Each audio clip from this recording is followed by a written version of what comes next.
गुप्त साम्राज्य का युग लगभग 320 से 550 ईस्वी तक फैला था और इसे प्राचीन भारत का स्वर्ण युग माना जाता है, क्योंकि इसने कला, साहित्य, विज्ञान और प्रौद्योगिकी में महत्वपूर्ण उपलब्धियां हासिल की थीं। साम्राज्य का प्रभाव विशाल था, जिसने भारतीय उपमहाद्वीप के एक बड़े हिस्से में राजनीतिक एकता और समृद्धि को बढ़ावा दिया। प्रमुख विकास और नवाचार गुप्त काल में अभूतपूर्व प्रगति देखी गई, जिसका भारत और दुनिया पर स्थायी प्रभाव पड़ा। गणित और खगोल विज्ञान। इस युग में शून्य की अवधारणा का विकास और दशमलव प्रणाली का औपचारिकरण हुआ, जो आधुनिक गणित के लिए मौलिक है। उपकरणों और हर्बल उपचारों का विवरण दिया गया था।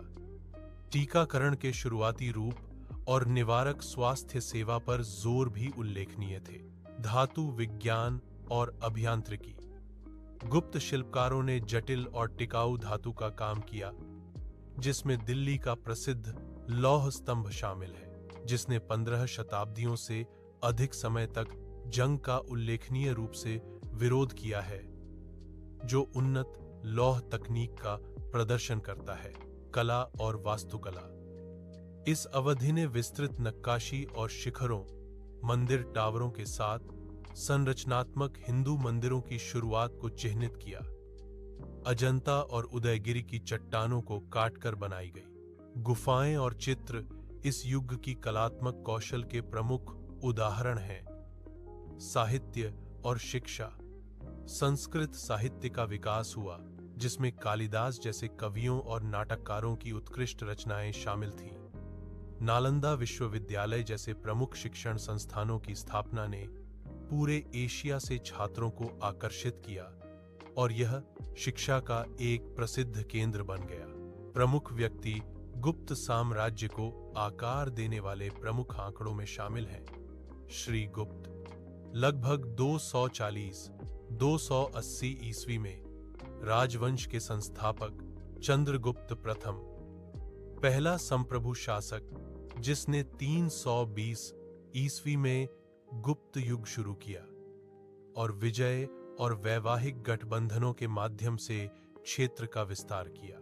समुद्रगुप्त अपनी व्यापक सैन्य विजयों के लिए भारत के नेपोलियन के रूप में जाने जाते हैं। साम्राज्य अपने चरम पर पहुंच गया। उज्जैन में उनका दरबार विद्वानों और कलाकारों के नवरत्न से सुशोभित था। कुमारगुप्त प्रथम प्रसिद्ध नालंदा विश्वविद्यालय की स्थापना की और स्थिरता बनाए रखी, हालांकि उन्हें हूणों से शुरुआती खतरे का सामना करना पड़ा। स्कंदगुप्त अंतिम महान शासक, जो प्रारंभिक हूण आक्रमणों को खदेड़ने के लिए जाना जाता है। एक संघर्ष जिसने साम्राज्य के संसाधनों को तनाव दिया और इसके पतन की शुरुआत को चिह्नित किया। आर्यभट्ट और उनका योगदान। आर्यभट्ट 476-550 ईस्वी एक सम्मानित गणितज्ञ और खगोलशास्त्री थे, जो गुप्त काल के दौरान मुख्य रूप से कुसुमपुरा, पाटलिपुत्र में रहते थे। उनकी प्रमुख कृति आर्यभट्टीय में अभूतपूर्व योगदान शामिल है। शून्य और स्थानीय मान की अवधारणा। उनके काम ने दशमलव प्रणाली में शून्य को एक प्लेस होल्डर के रूप में निहित रूप से उपयोग किया, जो एक क्रांतिकारी अवधारणा थी। पाई का मान। उन्होंने पाई का मान 3.1416 के सटीक सन्निकटन तक गणना की। खगोल विज्ञान सौर सिद्धांत प्रस्तावित किया कि पृथ्वी गोलाकार है और अपनी धुरी पर घूमती है, जिससे तारों की स्पष्ट गति की व्याख्या होती है। उन्होंने सौर और चंद्र ग्रहण के वैज्ञानिक कारण की भी सही व्याख्या की, प्रचलित मिथकों को दूर करते हुए। त्रिकोणमिति और बीजगणित। उन्होंने त्रिकोणमितीय कार्यों, साइन और कोसाइन और अनिश्चित समीकरणों को हल करने के तरीके पेश किए। प्रभाव और महत्वपूर्ण लड़ाइयां। गुप्त साम्राज्य का प्रभाव इसकी सीमाओं और समय से बहुत आगे तक फैला हुआ था, जिसने कला, वास्तुकला और वैज्ञानिक विचार में शास्त्रीय भारतीय सभ्यता के लिए मानक स्थापित किए, जिसने दक्षिण और दक्षिण पूर्व एशिया को प्रभावित किया। महत्वपूर्ण सैन्य जुड़ाव और संघर्षों में शामिल थे। समुद्रगुप्त की विजय। उन्होंने उत्तरी भारत नौ नाग शासकों को उखाड़ फेंकना और दक्षिणी भारत दक्कन के 12 शासकों को हराना में व्यापक सैन्य अभियान शुरू किए, जो कांचीपुरम के पल्लव साम्राज्य तक पहुंचे।